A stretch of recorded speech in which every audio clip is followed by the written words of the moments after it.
Hey, F50 Women. We are here with Romana, a woman who has published 8 books and who's working on her 9th.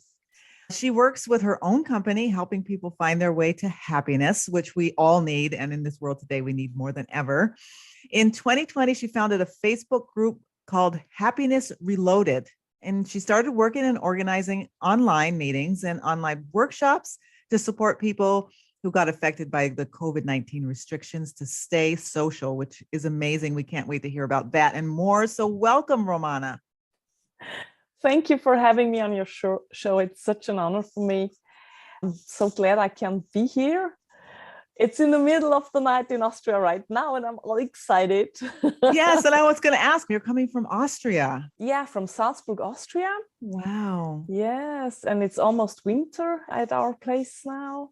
Wow, so you're a little bit ahead of us because we're still rolling to the end of fall. So you're a little bit ahead of us weather-wise. We live in the Alps, so we get snow pretty early, and I'm looking forward to it. That sounds beautiful. So let us get to know you a little bit. So would you please share with the audience, share with me what you were like as a younger woman, what you wanted to be, who you were? Just give us an essence of you. Yeah. I have to admit that when I was a kid or a very young person, my dream was to be a writer.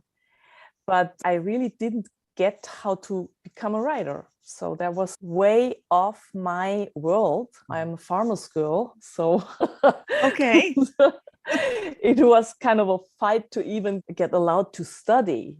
Okay. And the dream of becoming a writer or living my own life got lost on the way. Luckily, I found a very good job at the biggest broadcasting company in Austria after my studies. I stayed there for 17 years. I never thought of getting self-employed in these days. That was kind of a safe job. And I did my job. I loved my job. Mm-hmm. And the big dream of working self-employed, living the life of my dreams, that was buried. Now, as a farmer's girl, how did you get inspired to be a writer? Were there writers around you? Did you just love reading, or where did that come from? I loved reading as a kid. Okay. And I started very early, writing my own magazines, planning my own magazines, cutting other magazines and gluing them together into a new one. Yeah. I loved it. But where do you start when you want to become a writer? Yeah. Nowadays, they have creative workshops for people who want to write, creative writing and everything. But we didn't have that in these days. So I was one of those kids reading a lot, everything I could get hold of. Wow. And I think that wasn't appreciated a lot from my family, because they thought, okay, why doesn't she just get a normal job and marries? Marries. You get married, Get married and have kids and be regular. Yeah. Be happy. Yes. Tell us about who you are now and what you do. I gave a little preview. You're a writer now and you're starting movements. Tell us about you. I'm a writer now. That whole dream became true. I'm an astrologer. And I published 8 books up to now. One of them got translated into English and was published in Great that's Britain. A big deal. Yeah. It is. I was so excited. Wow. How did that happen? How did that become one that wanted to be translated? That was a really lucky thing. I wrote a book about working with plants, putting plants' colors onto linen or cotton or silk. Yeah. I did that together with a woman who loves arts and works with arts a lot. She came up to me and said, I'd love to tell the world what I'm doing, but I cannot write, So we did that together. Yes. And we found a publisher really quickly, because that's interesting stuff. Yeah. And after 1 year, they said, listen, we sold that license to Great Britain, and here's the money. I thought, oh my God. What does that mean? At that point, did you understand what that meant and where it could go from there? Were you aware of that? I don't know anything about publishing. First of all, they had problems writing my name because it's got that yes. in it. Nobody Yes. can pronounce it, and Yes. they don't have the letters for it. Right? That was the funny part. The other part was thinking, okay, I did something which is really interesting for people. That was the most amazing part, because of course, if it's just published in Austria, it's interesting too. But we are a really tiny country. There are 8 million people living here. So that's a whole country. Yeah. If you think of cities like Bogota, there are 7.5 million people live there. That's almost all Austrians. Right. Yes. And so it's tiny. Yeah. And then having the feeling, oh my God, it's on the British market and people are interested, and they get more and more interested. Do it yourself stuff again, right? Yes, we are. The craft, and they really want to learn it, how to do it. And it was exciting. One of my latest books now gets translated as well. A translator came up to me and said, listen, I want to do that job on a professional level, and I need one project I can tell. So a book, a real book, which I translated. I do that. Whatever book you want, I do it for you. And I said, wow, do it. Do the cookbook. That's the next one, which will hit the English market. What's the name of that one? Cooking with the Stars, meaning as an astrologer, I really Angelina Jolie and then all that. I work a lot with the moon in the birth chart, which means how are you able to care about yourself, to nurture yourself. That tells a lot about that. And of course, nurturing and caring has to do something with food and eating as well. And I found out that there is no book at the moment on the German market about that, with recipes and everything in it. So I did that in the first lockdown last year. Nice. A friend of mine is a photographer. She came over 12 times. We cooked all the signs and took lovely pictures and made a lovely book. These meals are to sort of align yourself in with your mental and emotional, physical. Yeah, it's for example, if you take the sign Leo, those are persons who really need much or many people, many friends around them, big table full of lovely food, and they don't care about calories or getting thin. They want to live life at its fullest. And that's what we did. We cooked Italian food with loads of olive oil in it. Right. Well, I'm curious what food you would have for Geminis. I'm a Gemini.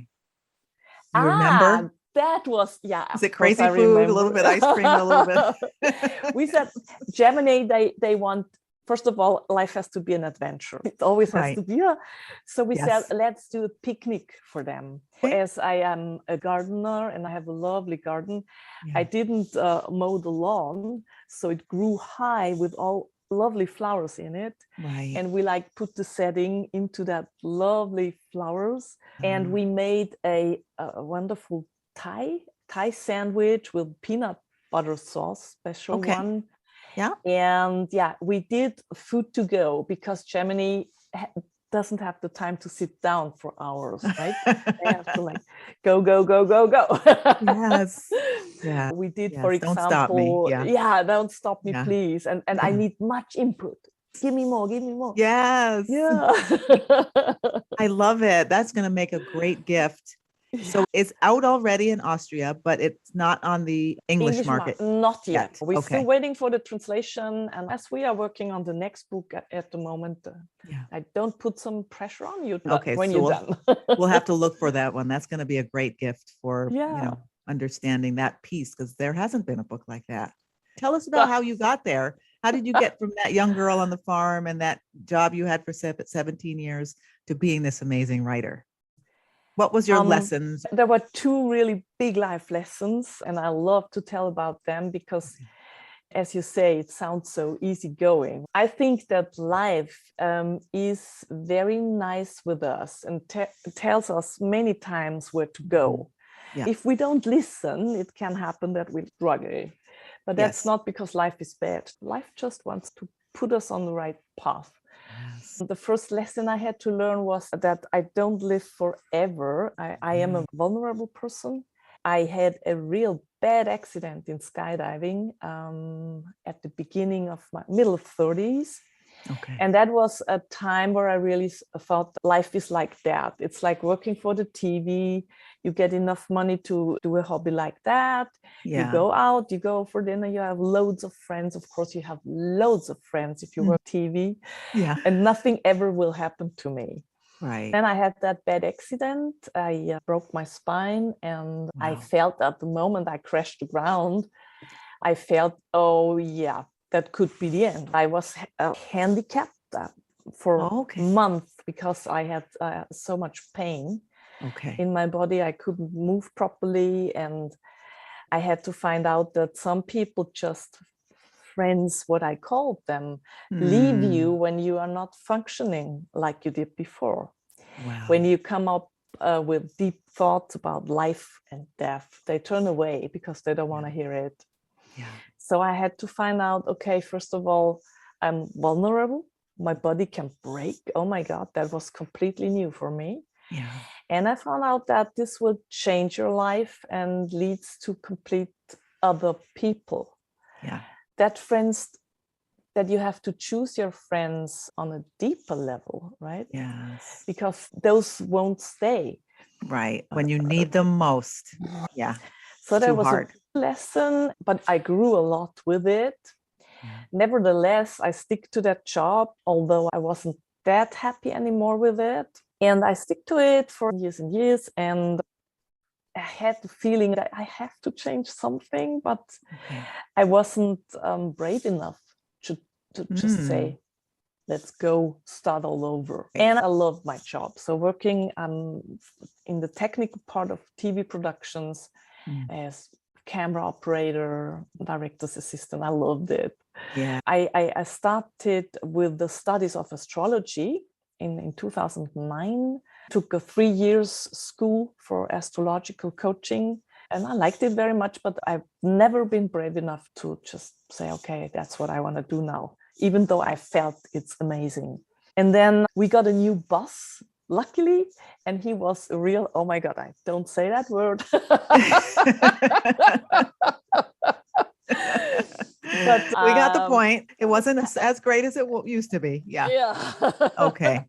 Wow. Yeah, he was like not very women-friendly person. So we struggled. One day at a meeting, I told him what I thought about trying to cut our salaries, you say, right? What you earn. Yeah, salaries. And what I think about, how he leads us. Okay. And I got fired after that. Wow. I was 44 at that point. I said, I'm not 20 anymore. I don't live with my parents and get my car paid by daddy. Right. So he wanted to cut us down to €6 an hour, which is, it's just incredible. Yeah. No one of us will make a living. Right. That's what I told him. So I got fired and I was devastated. They didn't even talk to me. Nobody had the guts to talk to me, but I got a letter back home. Okay. And got told that I'm fired. Oh, you mean nobody talked to you to tell you? They didn't bring you in the office and say, listen, nobody, Romana, thank you for working with us. But no, they sent you a letter? That was the weirdest day of my life. Yeah. So you opened this letter in your house, and how long did it take you to actually absorb the fact of what did they just send me? I mean, no, the story was even more stupid because in Austria, you get a letter, you have to sign that you got it, right? Kind of an important thing. But I was on a holiday. The postman just put one of those little tiny papers where he tells, pick up that letter. But when I came home from my holiday, that was so stressful. I came back one day before work. I got the loads of advertising and stuff out of the post box and put it into a bucket, and let's do that tomorrow. I didn't read that. Oh my God. So I went to work and I didn't know that I'm fired, but everybody else knew. I started that was my week camera operating for the news show. And I was behind the camera with my plugs on. Yes. One of my colleagues came up and said, "What are you doing now?" And I thought, "But yeah, What do you mean? guess what I'm doing? I'm operating a camera. I've just spent a beautiful holiday in Greece. So yeah, well, I'm all happy." Yes. This is a good day. I'm back at work. So did he tell you, or did he say, No. "Hey, you know," I realized later, he must have been scared, right? Okay. Or even maybe just like, what's that reaction about? Maybe he's thinking, I'll just leave her alone because I don't know if she's going to lose it. 2 more of them asked me that way. And I thought, what? So you spent with me? You spent the entire day at work that day? No, after 2 hours, one of them, he was like, an older person who like, is brave enough. And he said, "Do you know that you are fired?" And I said, "What? What are you talking about?" So I stamped to the director's office. "What's going on?" They tell me I'm fired. He said, "No, you're not fired. We don't give you a new contract." I mean, that's the same thing. Yeah. Same, yeah. Just different language you put on it. It's the same thing. Yes. We just let you go. They just let you go. They didn't fire you. Yeah. Lovely. Oh and goodness. First of all, I was shocked. Got home after work. I couldn't believe it. Called a few friends and like, oh my God. And then I got kind of these, I guess that's shock connected happiness moments. Like, yeah, I'm free. I packed my backpack, right? And went to Munich airport, booked a week. Like, take me wherever. I've got 500 euros. Take me wherever you fly. Wow. I went to Turkey for a week. When I came back, and I realized, okay, you cannot do that for the rest of your life because you will run out of money. I was devastated. Then tried to find a new job. I was like, I've got 17 years of experience. I'm 44. I'm strong. I'm stress resistant. I'm an ex-skydiver. I felt like an ex-Marine. There's nothing you can't do. That's right. They told me at the job center that you are a woman, you are 44, and in the TV business, they are looking for 22-year-olds, right? Because they are cheap, they work fast, they do everything because they want to be in that job. Okay. And I had to realize after 2 months that there is no job for me. Yeah. And that lady told me, "You are overqualified. You've got that word. I hate it. Hate that word. I hate it so much. How are you overqualified? I can do whatever you want me to do. Because I thought, I did my best. I finished 2 studies, right? And now they keep telling me I'm overqualified. Would have been better not to go to school, right? Exactly. Yes. Just delete it. Yeah. Call the school and ask them to erase your records. Yeah. That's really. So, yeah. And then after 4 months, the funny thing that I had coffee with my aunt. She supported me a lot in these days, like keep telling me, "You are great. You will find something." And she told me, "Hey, you always wanted to write." She knew that. And why don't you write a book? You've got all time of the world right now. So I thought, she's right. So I thought, what could I write? I'm a hobby gardener. I've got no money. I'm afraid that I'm broke in half a year. Right. So I wrote a garden book for people who have no money. Meaning you garden in an old plastic bags and chopping bags. Oh, that's perfect. Yes. And I did that for 1.5 years and really made my living out of those old shopping bags. Put carrots and salad in them and whatever grew, potatoes, and wrote how to do it. So you made money actually doing that and selling it, or was the book? With a book. The funny thing is that it's pretty hard in the German publisher world to find a publisher because the market is very tiny. Right, and I wrote 12 emails and got 2 answers. They wanted to publish my book. And that was like a wonder. That's a lot. Yeah. Especially, as you said, the market's so small. Yeah. It is. And I picked one of them, went there, signed the contract. And then it took me, I have to admit, 10 years, because a friend of mine said, one day you will think of that director. And then you will send him flowers and say, "Thank you for giving me my new life." Yes. And I said, I never ever will do that. Never, ever. And after 8 years, I started with my astrological coaching and with the writing one book after the other. Yeah. And after 8 years, I said, I think I'm at the point now where I would call him and say thank you. Last year, which was year number 9 of being in my own business, I thought, now that point is here. I would like to send him flowers. If I knew where he was, I don't know where he's gone. He's not in the business anymore, because now I had an amazing year, and I thought I'd never ever would have gone in that direction. The worst day of your life turned into being the best day of your life. Yeah. Now, you talked about your aunt, right? That inspired you to write. Did you have anyone else who helped you to write these books? Did you have a mentor, or did you just jump right in and I'm going to do what I've always been meant? Oh, I'm going to do what I was always meant to do.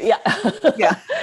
No, I had experience in writing for newspapers, because that's what I did next to my job for a few years, because I felt that I can do it. Okay. But I thought, okay, I've written for one of the biggest newspapers in Austria, but I'm not a book writer. So I booked an online course. Okay. I was Googling it, found a company doing a book workshop, several ones. Okay. A thriller workshop or a how-to book workshop. Right. And I booked it. It was a 4 weeks workshop.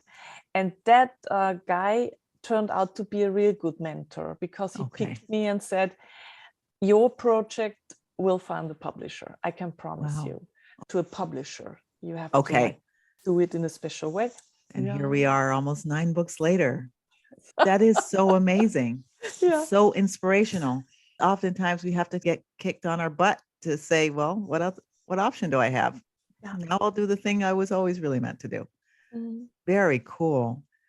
If you met yourself as a younger woman, what's the one piece of advice you would give her? That's a good question.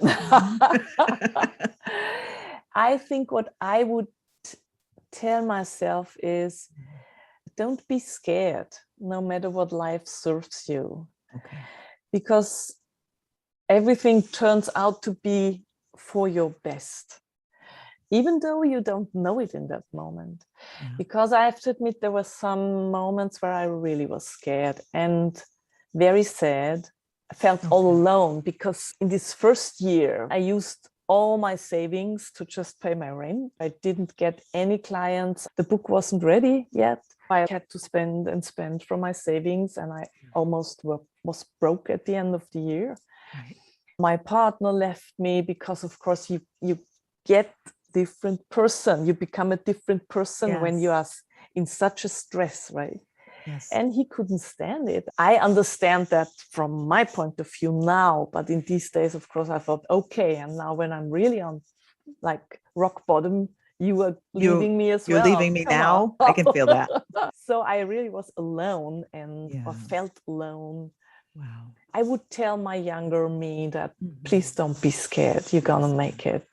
We all need to hear that. So when you did hit rock bottom and this relationship broke up and you were at that lowest point, is this what you told yourself? Don't worry, you're going to make it. I always wonder, when you get to that lowest point, what are you holding on to the lifeline? What was that lifeline for you? You just believed in yourself and you were just going, or what do you think that was?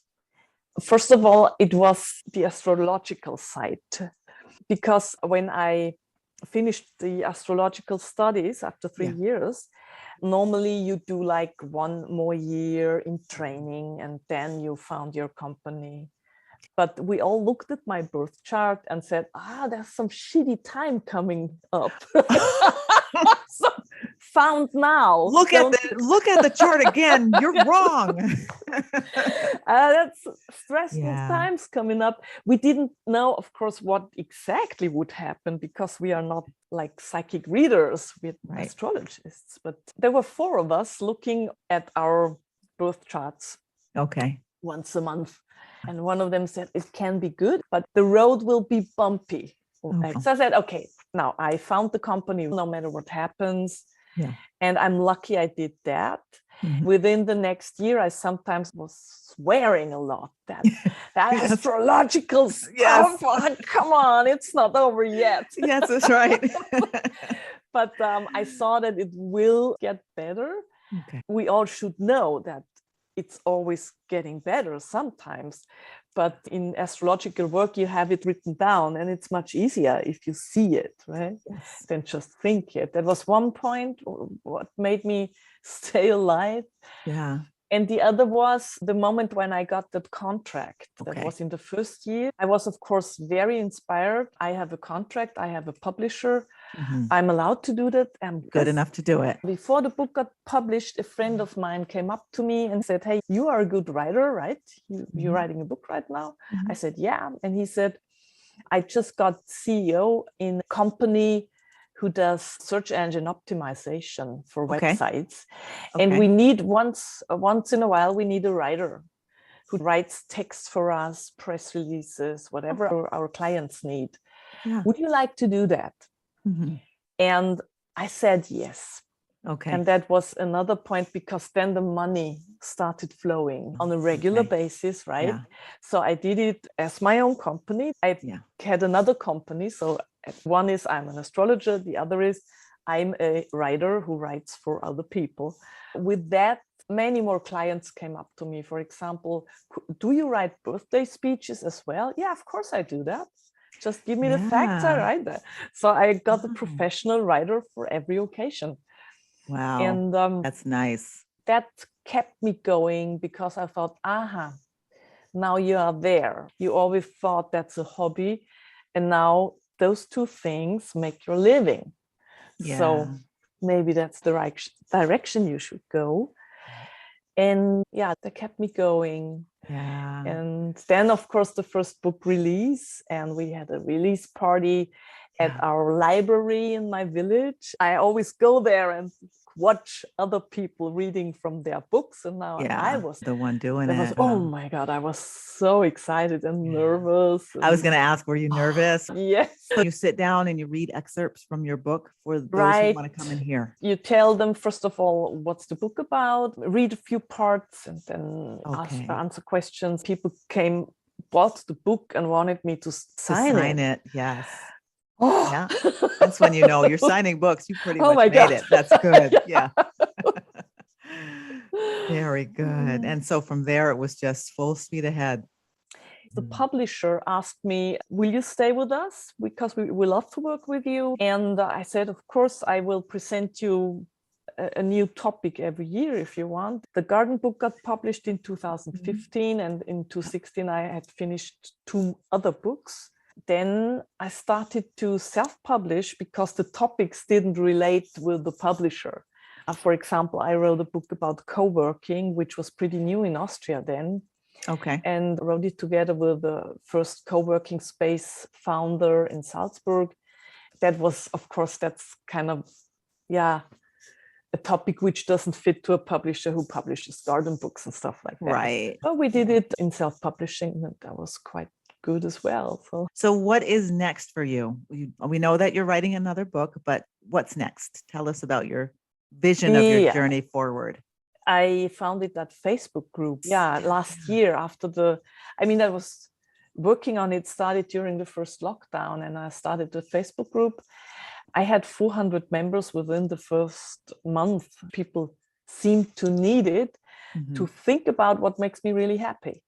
Yeah. And why I am unhappy now, because of course I know that whole situation now is very critical in some countries, and it hits people. Many people lose their job. Others are like overwhelmed with everything, and they're so different. Every person's reacting different. Yes. And I found out that I really want to visit my workshops, which I have to do online. I started my first online workshops, and that was an amazing experience for me, because I've never done that before. Sitting in front of the camera, telling people, do this, do that, we don't have homework, and then hop back to the group and tell us all about it. And I found out that I really like it, people like it. And from that moment on, the whole workshop concept started to grow like a plant. I was positively overwhelmed. Wow. Because I have now 4 online workshops running. Out of this, we built weekend workshops where people meet. Nice. I'm living on a farm again, so it's like Okay. getting back to full kids. circle. Yeah. And I have enough space so I can invite people to my place. Come over here, enjoy nature. Let me feed you. I'm an excellent cook. Okay. Let's talk about happiness. Let's do plans for your life, for your next year, for the next 10 years. I show them possibilities to focus better, to find out what I really want in life, because some people struggle with that. They say, I think a lot of people do. Or is there more? And how do I find out? Yeah. And then I developed an 8 weeks program for people who really say, hey, come on, give me your hand and help me. Yes, they need a little bit more in depth. I just finished the whole program building and workbook. I made workbooks and finished those for, I guess, 2 months ago. And I have 3 clients already. And they are happy with it. So I think that this will be the next direction next to my books. I want to give people that power and tell them, be brave and do it. And so this longer program is in person. Can they do it virtual or both? They can do it virtual. So via Zoom meetings, we've got 8 weeks. Every week, 1 hour meeting, and then they get what to do. But of course, some people want to see me in person. Last summer, when I started it, 2 people just said, I want to see you in real. I come over. Of course, as I do it in English as well, I have the program in German and English. For English-speaking people, it will be better via Zoom, right? Yes. So happiness. What is happiness, and what is the transformation you've seen in people doing this program to get to their happiness, to find out why they're here, what their purpose is? Tell us a little bit about what, because you hear happiness and you're thinking, when I eat chocolate ice cream, but what is this happiness that you're talking about? I thought back when I was a child, tiny things make you happy. You see a rainbow and you freak out, right? Oh, mommy, look. Or you see some clouds which look like animals, or you find special stones or special leaves in autumn with all those colors. You get happy every day, and we lose it somewhere on the road. And I think nobody really remembers when exactly you lose it. And I think that we carry this happiness inside ourselves, but we don't allow ourselves to let it out. I thought a lot about that before I founded the group, because I'm a very happy person. Even in that year where I was really devastated, some people said, you never stop laughing. I said, no, I won't stop laughing, even though I'm devastated. It didn't take you down and take you out. I found out that, first of all, it's not that you have to wait until you think you're happy enough to laugh. Why don't you laugh before and see what's happening? Yeah. And I'm not the person who invited this, because, for example, I did the laughter yoga trainer. Oh, okay. I'm a laughter yoga trainer, so laughter yoga. Yeah. Okay. I didn't know that one was of the such a most thing. funniest things I've ever done. Yeah. Laughter yoga. Okay. Yeah, laughter yoga. It's an Indian doctor invented that.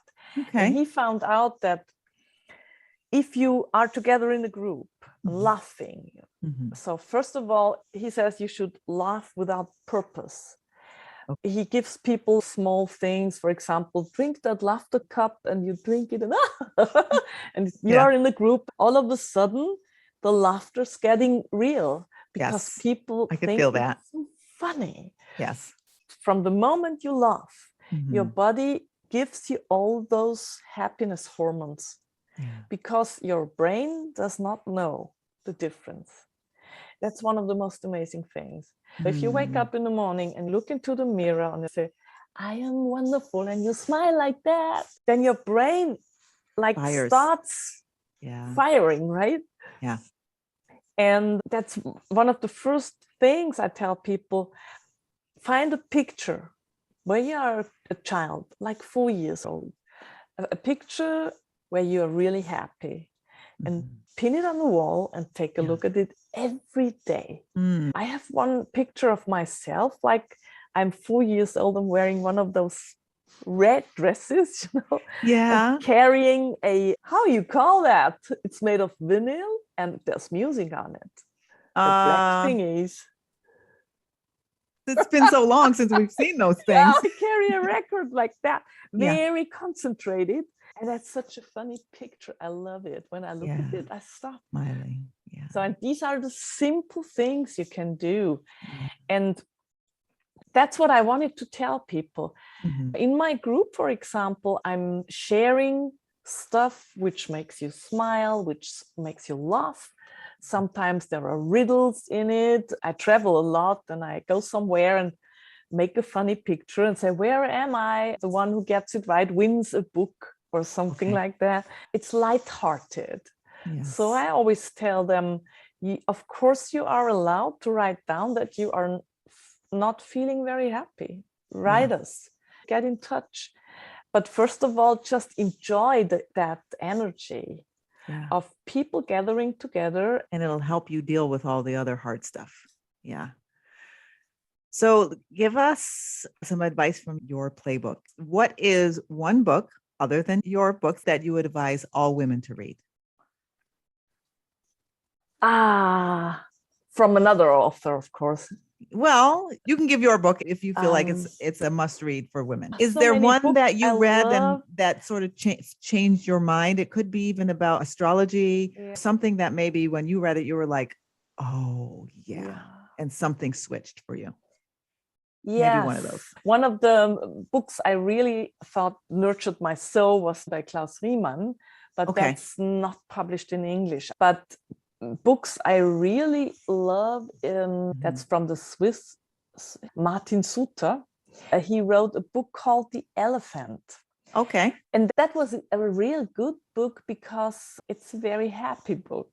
But now that we talk, other ideas come up in my mind. For example, there was an English author, The Whale and the End of the World, I guess it's called. Let me have a look if that is the correct English, because that was the title translated in German. The author is tell us what it is in German. John Ironmonger. Der Wal und das Ende der Welt.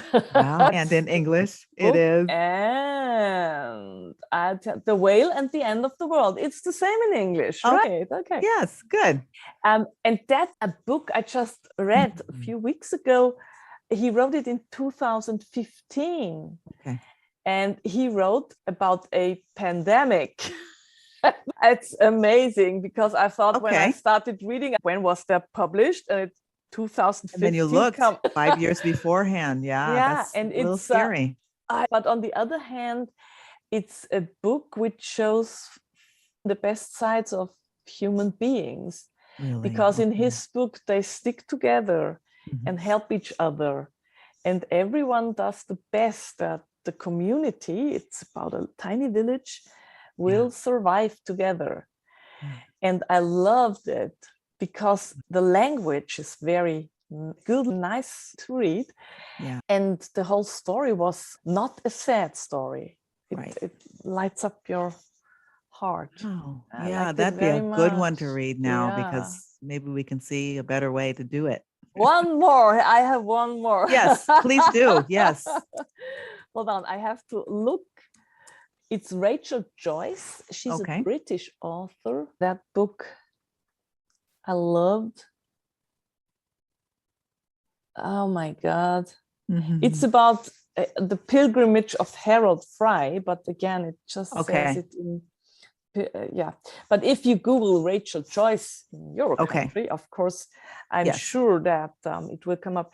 And that's about a man who gets a letter in the morning. Okay. And then just, first of all, as a reader, you don't know what's in the letter, but he just starts walking. He walks from South England to Scotland. Okay. without money and without everything. Within the whole story, you find out why he does that. Neat. But a lovely story, because I did a pilgrimage, did one, they walk to Santiago de Compostela.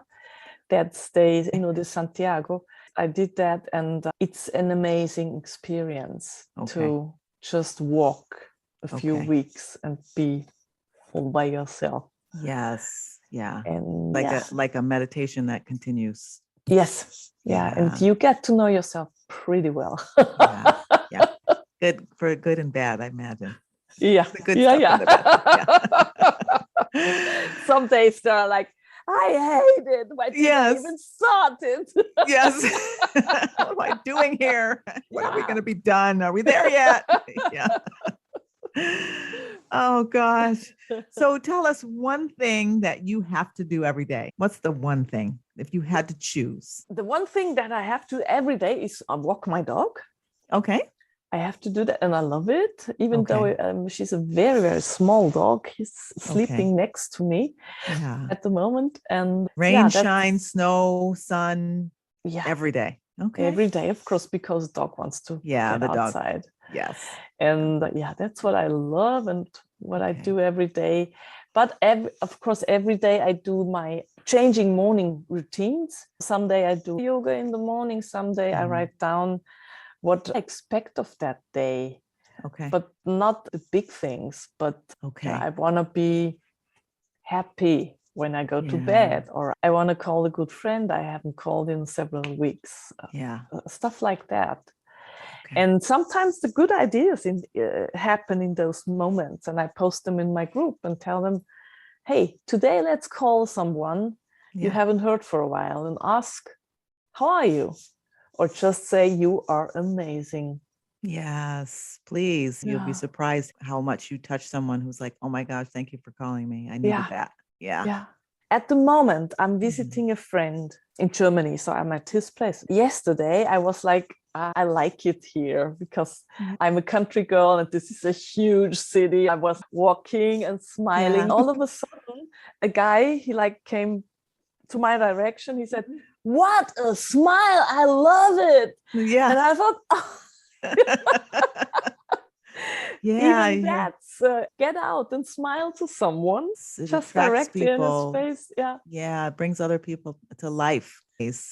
How can everyone get in touch with you? Tell us about your Facebook group. Can we join it? Best is to join the Facebook group Happiness Reloaded. And then you get 2 questions, but you don't have to answer them. Just because Facebook wants you to ask some questions. If you want to answer them, do it. So then you're in the group and you can contact me there.